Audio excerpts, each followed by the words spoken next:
Hello everyone, स्वागत है आप सबका फिज़िक्स बाय टॉपर्स में। मैं हूं चित्रा और आज हम स्टडी करेंगे डिफ्रैक्शन मींस विवर्तन। तो डिफ्रैक्शन या विवर्तन को समझने के लिए हम लोग लेते हैं एक बहुत ही खूबसूरत सा प्यारा सा इंटरेस्टिंग एक्सपेरिमेंट। आइए चलिए देखते हैं।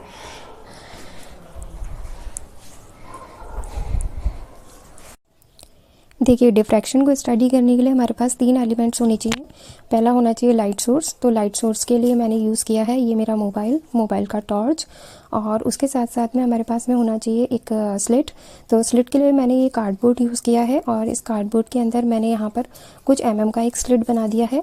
ये स्लिट आप चाकू की सहायता से बना सकते हैं या कैंची की सहायता से आप इसको बना सकते हैं, पर ये कुछ का ही होना चाहिए, तभी आपको यहाँ पर डिफ्रैक्शन पैटर्न दिखाई देगा। तो हमारे पास डिफ्रैक्शन पैटर्न के अंदर 3 एलिमेंट्स जो हैं वो सबसे ज़्यादा ज़रूरी हैं। पहला है अपने पास में एक लाइट सोर्स होना चाहिए, जैसा कि मैंने ये मोबाइल का टॉर्च यूज़ किया है।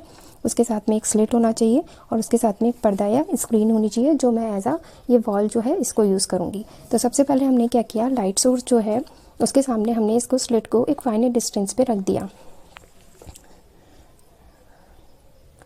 देखिए, जैसे ही मैंने स्लिट को जैसे ही मैंने स्लिट को यहाँ पर रखा है सोर्स से फाइनल डिस्टेंस पे, तो यहाँ पर आपको ये डिफ्रैक्शन पैटर्न दिखाई दे रहा है। तो देखिए, यहाँ पर जो इसका सेंटर पॉइंट है ये कैसा दिख रहा है, हमें एकदम ब्राइट दिख रहा है, और इसके साइड में देखिए आप सर्कुलर फ्रिंजेस हमें दिखाई दे रही हैं। तो ये है अपने पास में डिफ्रैक्शन, जहाँ पर अपने पास में सेंटर में मैक्सिमम इंटेंसिटी मिलेगी, और इसके साथ साथ में जो फ्रिंजेस हैं उनमें इंटेंसिटी जो है वो रिड्यूस होती जाएगी। चलिए अब इसको थोड़ा डीप में स्टडी करते हैं।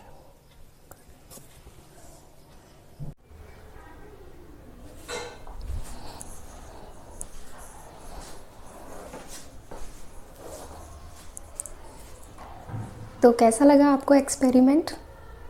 अभी आप लोगों ने जो एक्सपेरिमेंट देखा उसमें हमने जो मेन 3 एलिमेंट्स डिफ्रैक्शन के देखे। पहले हम लोग उसको समझेंगे, उसके बेसिस पे हम डिफ्रैक्शन को भी समझेंगे। देखिए, डिफ्रैक्शन जिसको हम हिंदी में विवर्तन कहते हैं, उसके लिए हमें 3 एलिमेंट्स की ज़रूरत होती है। सबसे पहले होना चाहिए आपके पास में लाइट सोर्स या सोर्स ऑफ लाइट। मैंने इसको लिख दिया है लाइट सोर्स। सेकंड आपके पास में होना चाहिए एक स्लिट, और थर्ड आपके पास में होना चाहिए स्क्रीन या पर्दा। डिफ्रैक्शन को समझने के लिए हमारे पास 3 एलिमेंट्स होने चाहिए, लाइट सोर्स, स्लिट और स्क्रीन। अब ये जो स्लिट है, ये स्लिट आपके पास में दोनों हो सकती है। स्लिट के लिए आप क्या यूज़ ले सकते हो, या तो आप एक अपर्चर यूज़ कर सकते हो, अपर्चर मीन्स द्वारक, या आप यूज़ कर सकते हैं एक ऑब्स्टिकल। ऑब्स्टिकल मीन्स एक अवरोधक।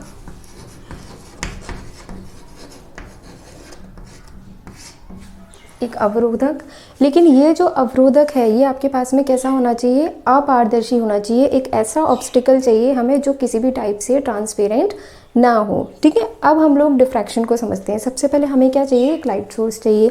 तो मैंने क्या किया, मैंने एक टॉर्च ले लिया, और वो जो टॉर्च है ये मैंने एक लाइट सोर्स बना दिया। ठीक है, मैंने एक टॉर्च ले लिया, एक लाइट सोर्स ले लिया। अब मैंने क्या किया, डिफ्रैक्शन को समझने के लिए यहाँ पर मैंने रखा एक कार्डबोर्ड को। ये मैंने एक कार्डबोर्ड रखा हुआ है, आप समझ गए होंगे कैसे रखा हुआ है। ये लाइट सोर्स है, और कार्डबोर्ड ऐसे रखा हुआ है ना। ये लाइट सोर्स है और कार्डबोर्ड इस तरीके से रखा हुआ है। तो अब यहाँ पर क्या होना चाहिए, जैसे ही टॉर्च से लाइट इस कार्डबोर्ड पे पड़ेगी, है ना, तो हम लोग क्या स्टडी करते हैं कि light travel in straight line, है ना। प्रकाश हमेशा किस में गमन करता है, सीधी रेखा में गमन करता है। ठीक है, लेकिन अगर प्रकाश सीधी रेखा में गमन करता है तो ये जो लाइट सोर्स है, इससे जाने वाली लाइट से क्या होना चाहिए था, होना ये चाहिए था कि ये जो कार्डबोर्ड वाला एरिया है ना, मैं एक बार वापस से बनाती हूँ इसको। ये जो कार्डबोर्ड वाला एरिया है, इस पूरे एरिया में मुझे कैसा मिलना चाहिए था, डार्क मिलना चाहिए था।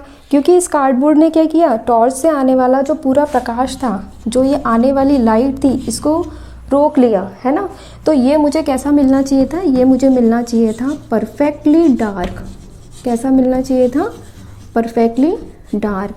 और इसके चारों ओर का जो कार्डबोर्ड का शेडो एरिया है, जो अपने पास में ये जो इसका परिछाया क्षेत्र है, इसके अलावा ये जो पूरा एरिया है ये मुझे कैसा मिलना चाहिए था, ब्राइट मिलना चाहिए था, ऐसा ही होना चाहिए था।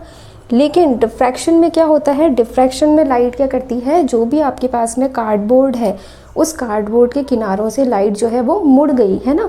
जैसे ये अगर मेरे पास में कार्डबोर्ड है तो लाइट यहाँ से मुड़ गई, और मुड़ करके उसने क्या किया, जो ये कार्डबोर्ड है इसका जो शेडो एरिया है, जो इसका परिछाया क्षेत्र है, मतलब जहाँ पर इसकी परछाई बनती है, उस एरिया में भी ये प्रवेश कर गई, है ना, उसमें भी ये लाइट एंटर कर गई। इस वजह से क्या हुआ, मुझे आउटर साइड में तो ब्राइट मिला, लेकिन यहाँ पर मुझे परफेक्टली डार्क नहीं मिला, है ना।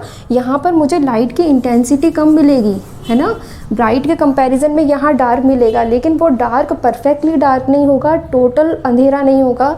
यहाँ पर कुछ लाइट की मिनिमम इंटेंसिटी होगी, है ना, कुछ मिनिमम इंटेंसिटी की लाइट मिलेगी मुझे यहाँ, ठीक है। रियल में ऐसा होता है। तो यहाँ पर क्या हुआ, प्रकाश जो है वो इस अवरोधक के किनारों से, ये जो मैंने ऑब्स्टिकल यूज़ किया, उस ऑब्स्टिकल के किनारों से बैंड हो गया, है ना, मुड़ गया।